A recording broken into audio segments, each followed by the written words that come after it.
Assalamualaikum warahmatullahi wabarakatuh. Alhamdulillahirabbil alamin. Kita masih diberi kesempatan untuk belajar tarikh. Pada kesempatan kali ini kita akan belajar tentang perjuangan Nabi Muhammad SAW periode Makkah.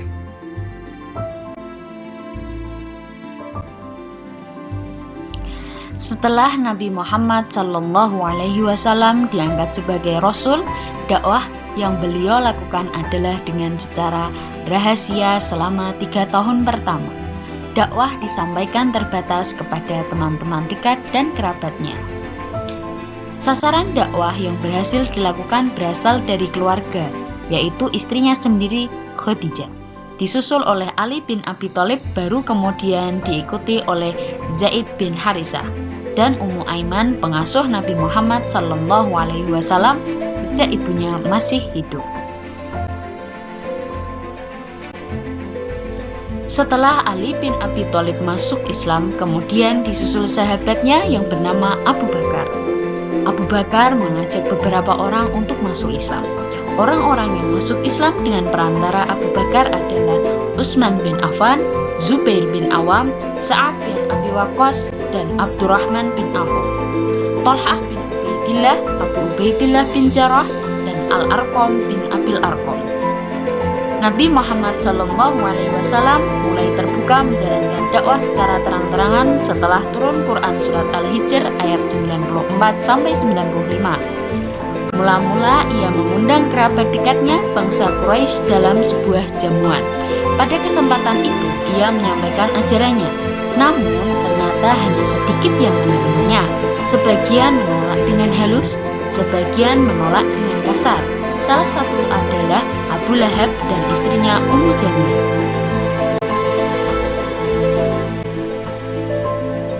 As-sabiqun al-awwalun adalah orang-orang terdahulu yang pertama kali masuk atau memeluk agama Islam.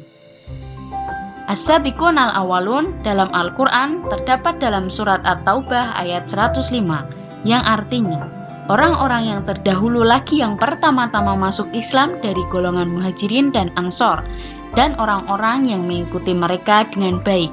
Allah ridho kepada mereka dan mereka pun ridho kepada Allah.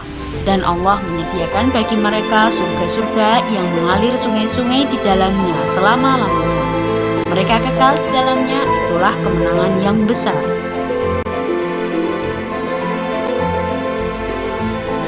Khadijah binti Khuwailid. Khadijah binti Khuwailid, Khadijah Al-Kubra, hidup sekitar 555 sampai 619 Masehi. Merupakan istri pertama Nabi Muhammad SAW. Nama lengkapnya adalah Khadijah binti Khuwailid bin Asad bin Abdul Uzza bin Qusay. Khadijah Al-Kubra anak perempuan dari Khuwailid bin Asad dan Fatimah binti Zaidah, berasal dari kabilah Bani Asad dari suku Quraisy.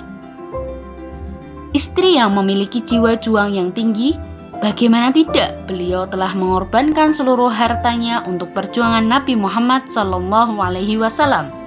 Khadijah menjadi pemenang jiwa Nabi Muhammad SAW ketika beliau diangkat sebagai Rasul. Khadijah dengan penuh semangat menerima kenabian Nabi Muhammad SAW dan menyatakan keimanannya.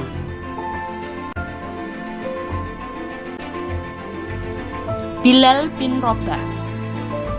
Bilal bin Rabah hidup sekitar 580 sampai 640 Masehi. Bilal al-Habsyi, Bilal bin Riyah, Ibnu Rabah, seorang budak berkulit hitam dari Bani Habasyah, sekarang Ethiopia, yang masuk Islam ketika masih diperbudak. Setelah majikannya mengetahui bahwa Bilal masuk Islam, maka Bilal disiksa terus-menerus setiap harinya guna mengembalikan keyakinan agar tidak memeluk Islam. Tetapi beliau tetap mengucapkan ahad, ahad. Pada akhirnya Bilal dimerdekakan oleh Abu Bakar dan menjadi salah seorang sahabat Nabi. Beliau termasuk salah satu yang melaksanakan perintah hijrah ke Madinah. Di saat di Madinah, Bilal tinggal satu rumah dengan Abu Bakar dan Amir bin Fihar. Bilal selalu mengikuti Nabi Muhammad SAW kemanapun beliau pergi, selalu bersamanya saat sholat maupun ketika pergi untuk berjihad. Ketika Nabi Muhammad SAW selesai membangun Masjid Nabawi di Madinah dan menetapkan adzan, maka Bilal ditunjuk sebagai orang pertama yang memandangkan adzan, muadzin pertama dalam sejarah Islam. Zaid bin Harisah. Zaid bin Harisah lahir tahun 47 sebelum Hijriah, kira-kira sekitar 576 Masehi, wafat 8 Hijriah, 629 Masehi, usianya 55 tahun. Adalah sahabat Nabi Muhammad SAW dan di antara pemeluk Islam yang paling awal dari kalangan bekas budak Nabi Muhammad SAW. Dia adalah satu-satunya sahabat Nabi yang disebut dalam Al-Quran secara eksplisit, yaitu terdapat dalam surat Al-Ahzab ayat 37. Salah satu sahabat yang dekat dengan Nabi Muhammad SAW adalah Zaid bin Harisah, pernah menjadi seorang budak yang dimerdekakan oleh Nabi Muhammad SAW. Masyarakat Mekah menyebut Zaid dengan Zaid bin Muhammad. Nabi Muhammad SAW ditemani oleh anak angkatnya yang bernama Zaid bin Harisah. Kepergian Nabi Muhammad SAW ke Taif ini terjadi pada tahun menjelang hijrah ke Madinah. Mereka berdua menuju ke Taif dengan berjalan kaki.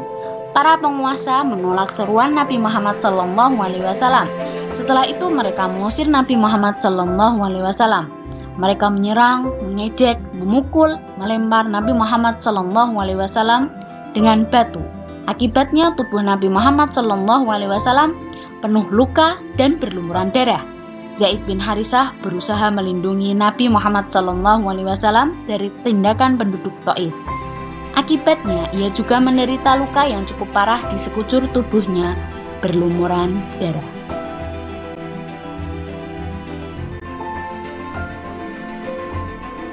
Hamzah bin Abdul Muthalib. Hamzah bin Abdul Muthalib meninggal tahun 3 Hijriah. Beliau adalah sahabat, paman, sekaligus saudara sepersusuan Nabi Muhammad SAW. Hamzah memiliki julukan Singa Allah, Asadullah, karena kepahlawanannya saat membela Islam. Hamzah adalah salah seorang Quraisy yang diharapkan Nabi Muhammad SAW agar masuk Islam.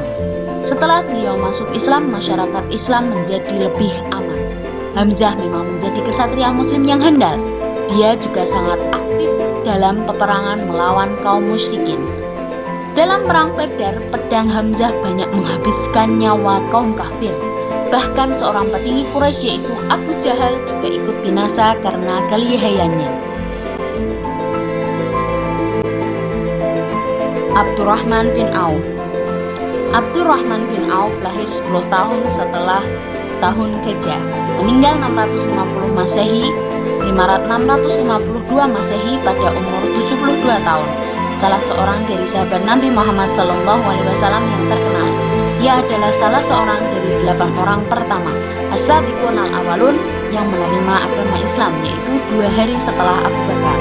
Abdurrahman bin Auf berasal dari Bani Zuhrah. Salah seorang sahabat Nabi lainnya yaitu Sa'ad bin Abi Waqqas adalah saudara sepupunya. Abdurrahman juga adalah seorang suami dari saudara seibu Utsman bin Affan, yaitu anak perempuan dari Urwah bin Karis, ibu Utsman dengan suami kedua. Abdurrahman pernah ditawari Sa'ad untuk memilih salah satu dari 2 kebun yang luas, tapi Abdurrahman menolaknya. Ia hanya meminta kepada Sa'ad ditunjukkan lokasi pasar di Madinah. Sa'ad adalah yang dipersaudarakan pada kaum Ansor. Sejak itu Abdurrahman bin Auf berprofesi sebagai pedagang dan memperoleh keuntungan yang cukup besar. Usaha dagangnya pun makin besar sehingga beliau dikenal sebagai pedagang sukses. Tapi kesuksesan itu tak membuatnya lupa diri. Ia tak pernah absen dalam setiap peperangan yang dipimpin oleh Nabi Muhammad SAW. Ketika Nabi Muhammad SAW membutuhkan banyak dana untuk menghadapi tentara lawan dalam perang Tabuk, Abdurrahman bin Auf menjadi salah satu pelopor dalam penyumbang dana. Ia menyerahkan 200 ukiah emas, 1 ukiah 40 dirham. Tugas: ceritakan salah satu tokoh dari As-Sabiqun al-Awwalun dalam bentuk rekaman audio, kemudian kirim melalui WA. Terima kasih. Semoga kita dipertemukan kembali di pertemuan berikutnya dengan bertatap muka secara langsung. Cukup sekian. Wassalamualaikum warahmatullahi wabarakatuh.